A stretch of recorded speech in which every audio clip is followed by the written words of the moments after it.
Thank you. Ya, saya lanjutkan. Jadi di era yang seperti ini tidak cukup untuk kita bisa mengandalkan apa yang pernah terjadi atau apa yang pernah dilakukan selama ini. Pengalaman adalah guru yang terbaik, betul sekali, ya. Karena dari hal-hal tersebut kita bisa menata ulang, kita bisa mendapatkan feedback, kita bisa mendapatkan gambaran, ya. Jadi kita nggak perlu trial lagi karena memang kita sudah mendapatkan formula dari sebelumnya. Tetapi bukan berarti apa yang sudah kita dapatkan ini berhenti atau mentok di titik sekarang ini. Ya, karena keadaan terus berubah, dan kadang-kadang perubahan berjalan sangat cepat. Bahkan nyaris kita nggak sempat mempersiapkan diri, tiba-tiba udah berubah. Gitu ya. Tiba-tiba ada keadaan seperti ini kan, wah, pacar kacir ya, semuanya bingung, waduh harus gimana nih. Pengusaha-pengusaha, saya ketemu banyak sekali pengusaha-pengusaha yang konseling di masa-masa seperti ini, itu mereka mulai berkata pada saya, ini gimana ya coach ya? Kemarin aja seharian 2 hari saya bikin kelas, kebetulan kelas sertifikasi untuk masalah payroll dan penggajian ya. Jadi itu menggali banyak tentang kebijakan terbaru PPh 21, kebijakan PHK ya, industrial relation-nya seperti apa, bagaimana merumahkan, ketika dirumahkan itu mereka harus dibayar gajinya berapa persen dan sebagainya, belum BPJS, kebijakan terbaru. Besok tanggal 22, 23 juga saya kebetulan dapat kesempatan untuk di sebuah acara di Jakarta, karena udah bisa ketemuan di dalam ruangan khusus itu dari BPJS untuk sosialisasi kebijakan terbaru. Nah, jadi sekitar Alhamdulillah. Udah mulai ya. Jadi ada sekitar rencananya sekitar 1000-an ya, 1000-an pemangku atau pimpinan usaha tadinya. Tapi karena dibatasi, jadi dibagi 2 gitu ya. Mungkin beberapa term dibaginya. Term pertama, tanggal 22 itu sekitar 100-an lebih, harus 200 ya. Dan kedua tanggal 23 juga sama. Dan bersyukur saya diminta untuk menjadi salah satu materi di materi tersebut. Nah, melihat kondisi-kondisi seperti inilah, leadership tidak lagi bisa berpangku pada kondisi yang sebelumnya. Ya, basicnya tetap sama, bahwa betul tujuan seorang leader adalah mengempower orang-orang di bawahnya. Jadi tidak ada lagi kita mengalami yang, wah saya yang hebat, saya yang berpengalaman, saya yang paling bisa. Tim saya, ya saya nggak mau kasih tahu rahasianya ke mereka. Nah, nggak gitu lagi ya. Karena di saat sekarang katanya bukan eranya Superman, tapi eranya super team. Ya. Kalau di kelas Leadership 4.0 kita belajar ada 11 ya, aspek yang perlu kita ubah di dalam leadership. Salah satunya yang poin nomor 1-nya adalah bagaimana kita berubah dari seorang solois menjadi seorang konduktor. Seorang leader yang baik adalah seorang konduktor, di mana dia meramu suara yang beragam dari berbagai alat musik yang beragam, dari tipe yang beragam, untuk kemudian digali potensinya agar sound-nya keluar dengan sebaik mungkin, skill-nya keluar sebaik mungkin, dan diharmonisasikan sehingga yang satu tidak lebih keras dari yang lain, yang satu tidak menutupi suara yang lain, tapi setiap bagian saling mengisi sehingga membentuk satu harmonisasi lagu atau musik yang sangat indah, bahkan menyentuh perasaan orang. Nah, inilah yang kita inginkan agar kita bisa menggali tim dengan sebaik mungkin dan tidak lagi seakan-akan hanya sebagian atau bagian tertentu saja yang efektif atau menjadi optimal. Ya, ini yang kita bangun di dalam leadership. Nah, kali ini kita berbicara tentang leadership.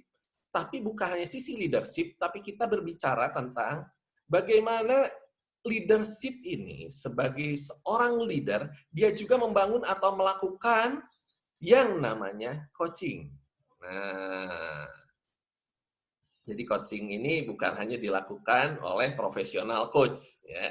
Kalau kita berbicara kemarin ini, seorang coach, seorang konselor, sebagai bagian dari tim di dalam perusahaan yang memang bagiannya melakukan coaching and counseling, tetapi kita berbicara sekarang bahwa setiap leader pun perlu memiliki kemampuan coaching ini. Dalam hal inilah, seorang leader perlu memahami bagaimana melakukan coaching kepada timnya. Jadi dalam hal ini bukan hanya sekedar seorang coach, seorang leader ketika memiliki masalah dengan timnya langsung dilempar nih. Nah, ini kan seringkali kejadiannya ya. Jadi kalau ada masalah lempar aja ke bagian coaching, ke bagian konseling deh, bagian yang ngurusin kayak gitu. Tahu beres lah, karena kan kayak dimasukin ke apa ya, ke ruang ajaib gitu. Masuk ke sana keluar, wah udah siap lagi bugar gitu ya, siap untuk lagi berproduksi di tim kita. Bisa seperti itu, bisa. Dan itu memang bagus kalau memang ada bagian seperti itu. Tetapi bagaimana maintenance kita everyday-nya? Apakah kita harus sedikit-sedikit dilempar ke bagian tersebut? Tentu tidak. Nah, inilah peran seorang leader sebagai juga seorang coach. Ya. Nanti di sesi kedua pun kita akan berbicara bagaimana seorang leader pun memiliki function sebagai seorang trainer. Karena bagian dari yang kita sebut sebagai developing people tidak bisa dilepaskan satu dengan yang lain. Tadi kita sudah bahas sebelumnya bahwa ada training, ada mentoring, ada coaching, dan kemudian juga ada counseling di dalamnya. Baik. Iya. Sekarang udah ada 26 orang di kita. Kita foto dulu atau gimana? Mas Ari? Oke. Iya, sepertinya belum hadir juga. Gimana, Mas Ringga? Boleh, Coach, boleh. Ya. Boleh. Kita foto dulu ya, agar nanti tidak kejeda di tengah-tengah. Baik, Bapak Ibu, silakan yang sudah hadir, mohon dibuka dulu sebentar videonya. Tidak masalah, ada dimanapun juga. Luar biasa sekali, terima kasih banyak Bapak Ibu. Saya akan fotokan dulu sebentar, ya, agar kita punya kenang-kenangan juga silaturahmi kita hari ini, dan nanti bisa di-share juga kepada Bapak Ibu ya, fotonya. Ada lagi mungkin? Oke. Belum, segini dulu ya, nggak apa-apa. Segini dulu aja ya. Oke, kalau gitu. Kita siap, 1, 2, 3, iya. Oh iya, sip. Oke, sekali lagi ya. Kita coba sambil saya tunggu yang lainnya. Silakan yang lainnya boleh dibuka juga. Nah.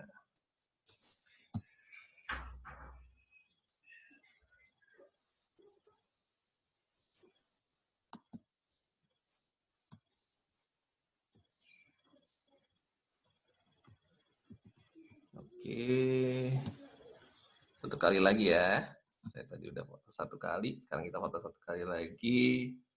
Ya. 3, 2, 1. Iya. Oke, terima kasih banyak Bapak Ibu.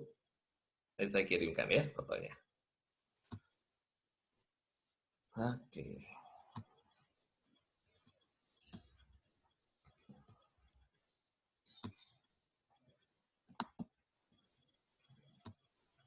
Nah, ini nanti bisa dilihat juga.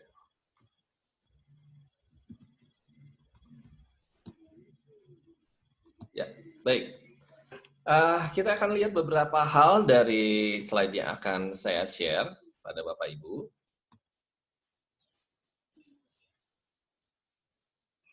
Nah, ini foto kita barusan. Jadi sudah muncul di sini. Ya, saya share juga. Ya.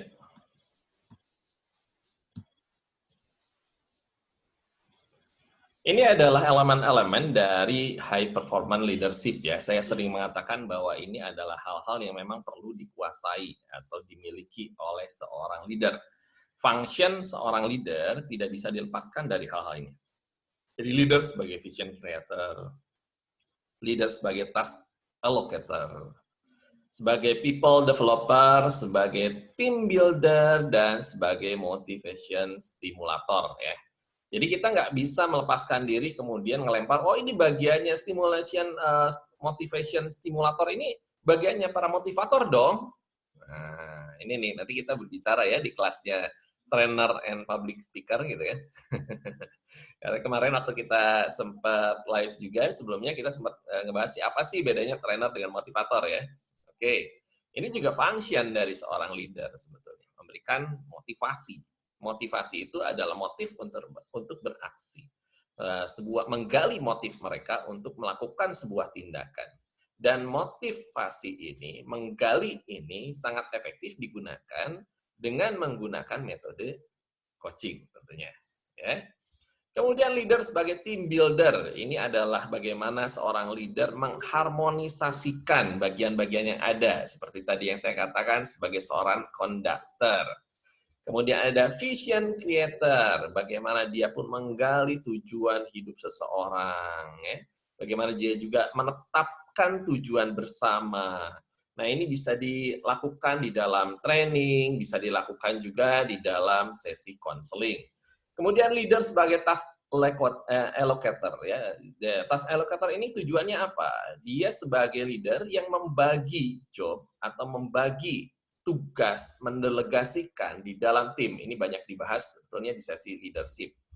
Dan yang terakhir adalah leader sebagai people developer.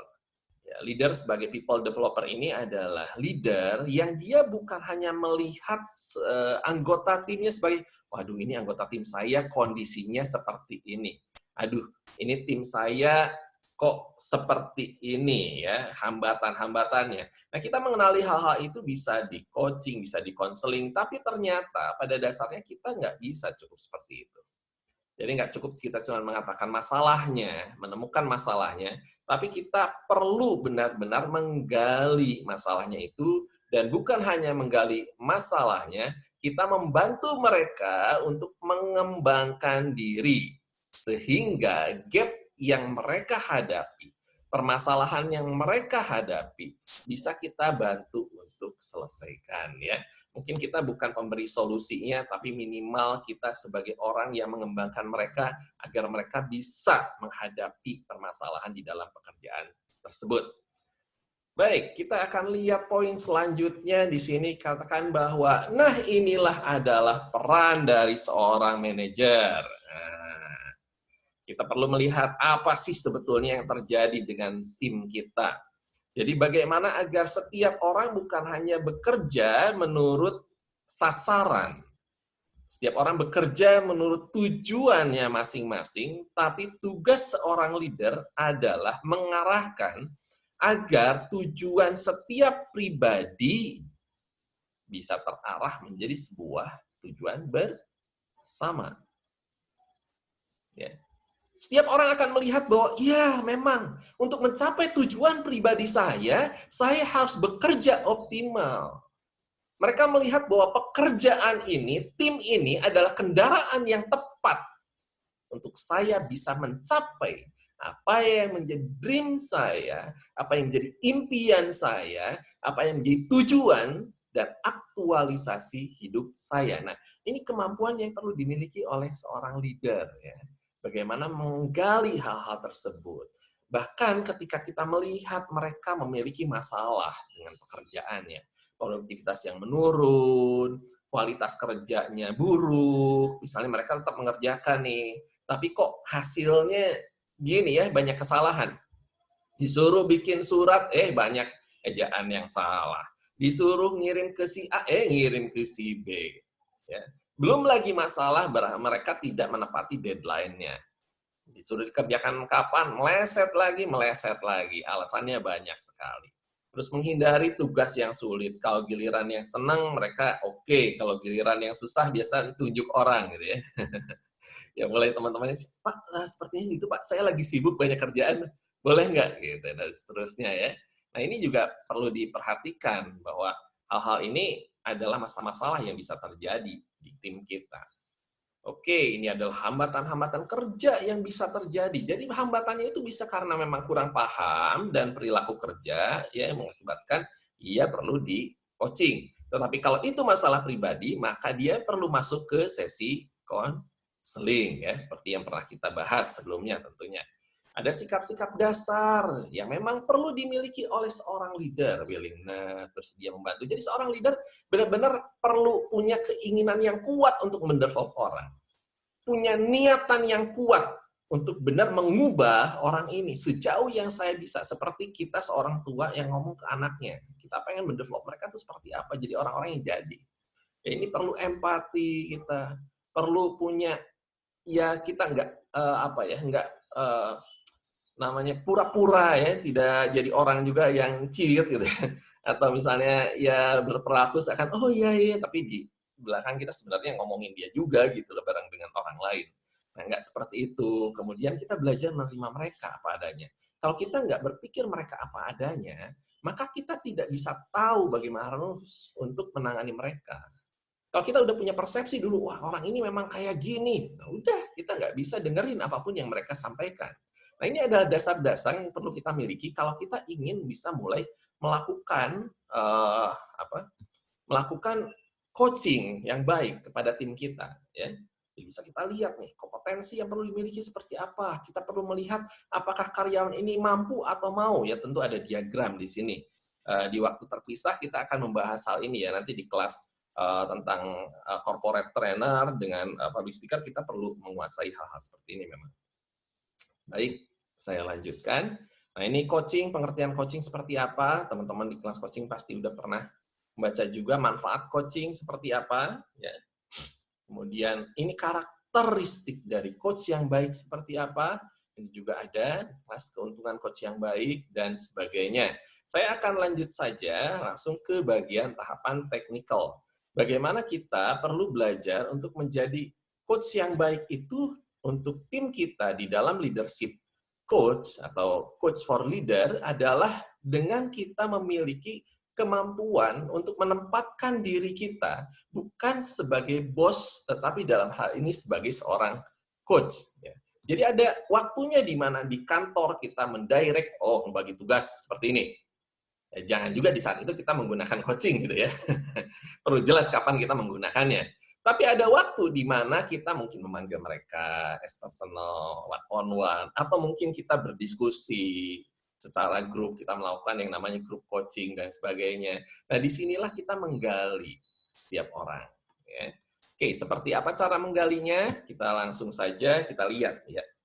Di sini ada beberapa contoh pertanyaan. Nah, ini pertanyaan-pertanyaan yang kita gunakan. Kita udah ngomong dari tadi tentang coaching, ya. Konteksnya seringkali kita pasti sudah tahu bahwa melakukan coaching adalah dengan menggunakan pertanyaan-pertanyaan. Tetapi di sini perlu kita lihat, pertanyaan seperti apakah yang digunakan. Yang pertama adalah, pertanyaan tersebut bukanlah pertanyaan yang menasehati, melainkan pertanyaan dalam bentuk pertanyaan coaching. Nah, karena kan di kelas coaching pasti sudah pernah melihat hal ini, ya, practical coaching and counseling, tetapi ini perlu untuk kita remind terus. Sejauh mana kita sudah berlatih untuk melakukan ini. Ya, contoh, apakah Anda tidak bisa menggunakan? Nah, kata tidak bisa itu seakan-akan berbau menasehati atau bahkan mungkin dalam beberapa konteks malah jadi menghakimi. Ya. Tapi digali dengan pertanyaan terbuka. Bagaimana cara yang efektif menurut Anda? Ya, nanti kemudian baru kita gali lebih lanjut. Ya, apa jawabannya? Kenapa tidak Anda kirimkan? Nah, tidak. Oke, balik lagi. Ya. Kemudian ada lagi yang berbau nasihat seperti bagaimana jika Anda artinya menganjurkan dia melakukan sesuatu. Itu bukan pertanyaan coaching sebetulnya. Ya. Kemudian mungkinkah Anda dapat menyelesaikan proyek ini jika, nah, balik lagi, jika Anda seperti ini. Nah, untuk provokatif coaching, pertanyaan yang ini kadang-kadang bisa digunakan, tetapi tidak dalam keadaan yang umum. Ya. Bisakah Anda meminta bantuan kepada atasan Anda untuk menghentikan kebiasaan buruk itu? Nah, jadi ini menganjurkan. Ya. Daripada menganjurkan, lebih baik kita bertanya, siapa menurut Anda yang bisa mendukung Anda untuk mengubah kebiasaan buruk? Gitu, ya. Baik, dan contoh lainnya lagi. Oke, ini adalah gambaran untuk pertanyaan menasehati. Ya, jadi ini yang perlu kita mulai switching menjadi pertanyaan-pertanyaan coaching. Nah, bagaimana dengan pertanyaan lainnya? ada pertanyaan juga yang bersifat menghakimi. Contoh, kenapa Anda begitu kasar terhadap bawahan Anda? Oke, ini judging. Kenapa? Di pertanyaan ini udah jelas-jelas ada kata begitu kasar kepada bawahan Anda. Dia belum mengiyakan kan? Apakah betul dia kasar atau tidak? Kita nggak tahu, cuma dari kata orang. Nah, kita udah ngejudge. Si karyawan kita nggak bisa mengatakan tidak. Mau nggak mau, dia hanya bisa bilang, oh iya Pak. Atau kalaupun dia tidak merasa seperti itu, akhirnya dia akan membuat alasan. Karena dia sudah merasa disalahkan di awal. Kita tidak akan bisa menggali kebenarannya dari orang tersebut. Sebetulnya, apa yang terjadi? Sebetulnya, seperti apa kronologinya? Sebetulnya, fakta-fakta dan data apa yang ada pada kejadian tersebut? Kita nggak akan bisa dapatkan itu. Karena kalau orang udah mulai merasa terancam, dia akan langsung nge-cut dirinya. Oke. Coach, kurang berapa menit lagi? Nanti diinfokan untuk join lagi di sesi kedua ya, Coach. Oh iya. Teman-teman, sebelum saya lanjut, ini tinggal sedikit lagi memang. Ada sesi kedua ya yang kita akan lanjutkan nanti kira-kira pukul berapa ya, kira 16.15 ya. Itu ada di grup juga linknya, link untuk sesi keduanya. Kita akan jeda dulu sebentar, mungkin teman-teman ada yang mau sholat dulu dan sebagainya. Jadi kita akan lanjutkan di 15.15 ya. Bagi yang baru hadir, juga bisa dilihat di grup untuk link yang keduanya. Baik, saya lanjutkan. Sedikit lagi, setelah itu kita bisa tanya jawab. Ya. Jadi ini judging. Jadi tolong ketika di awal jangan, kenapa sih kamu telat terus? Nah, ini udah pertanyaan judging juga, ya. Sama aja seperti itu. Kenapa kamu tidak bisa menyelesaikan ini tepat pada waktunya? Nah, ini sama seperti itu. Kenapa Anda tidak menjaga? Kenapa Anda tidak sadar? Jadi dia udah dijudging dulu. Ketika dijudging, kecenderungan orang, ya otak reptilian seseorang, ya, atau old brain seseorang, cenderung untuk dia memproteksi diri atau membangun benteng sekeliling dia. Karena dia mulai merasa ini ancaman nih. Ancaman untuk apa? Ancaman dia dipermalukan, ancaman dia kena sanksi, ancaman untuk dia mungkin tidak lagi mendapatkan fasilitas yang semestinya dan lain sebagainya tanpa kesempatan untuk dia bisa menunjukkan yang sebenarnya. Jadi tidak ada mercy di sini. Akhirnya dia akan memproteksi diri dan akan membela diri, akan membentengi diri. Dan kalau udah membentengi diri akan agak sulit buat kita bisa masuk lagi dan bisa membangun hubungan dengan orang tersebut. Ya. Jadi ini adalah gambaran-gambaran pertanyaan-pertanyaan yang bisa kita lakukan dalam function kita sebagai seorang leader. Mungkin bukan hal yang menggali coaching secara lebih dalam, karena menggali coaching lebih dalam ada di bagian-bagian tertentu. Tetapi minimal kita memiliki gambaran bagaimana melakukan coaching kepada tim kita sebagai seorang leader. Ya, banyak sekali teknik-teknik lainnya. Ya, nanti di sesi kedua juga saya akan bahas sedikit tentang situasional coaching model. Ada sekitar 6 tahapan bagaimana kita melakukan coaching. Dalam kaitannya juga bisa dikaitkan after training. Ya. Jadi 2 hal itu yang kita akan bahas. Tetapi lebih lanjut, memang lebih dalam akan ada di kelas practical coaching and counseling. Jadi kalau kita lihat di sini ada 3 kelas, ya, base kompetensi kelas yang diadakan oleh IHI. Yang pertama adalah Leadership 4.0, yang kedua adalah Practical Coaching and Counseling, ini sudah berjalan juga, sudah mau masuk batch 2-nya, dan yang terakhir adalah Be Professional Corporate Trainer and Public Speaker. Ini adalah hal-hal yang memang wajib dikuasai oleh kita di posisi apapun, sebagai apapun di dalam perusahaan, dan khususnya bagi para leader. Nah, Bapak Ibu silakan, ada beberapa saat lagi jika memang ada yang mau di-sharekan atau ditanyakan menyangkut sesi ini. Nanti kalau nggak kejar, ada beberapa yang memang kita akan bahas juga di sesi kedua. Silakan. Oh, ini banyak sekali nih dari grup. Ya, terima kasih banyak. Oke.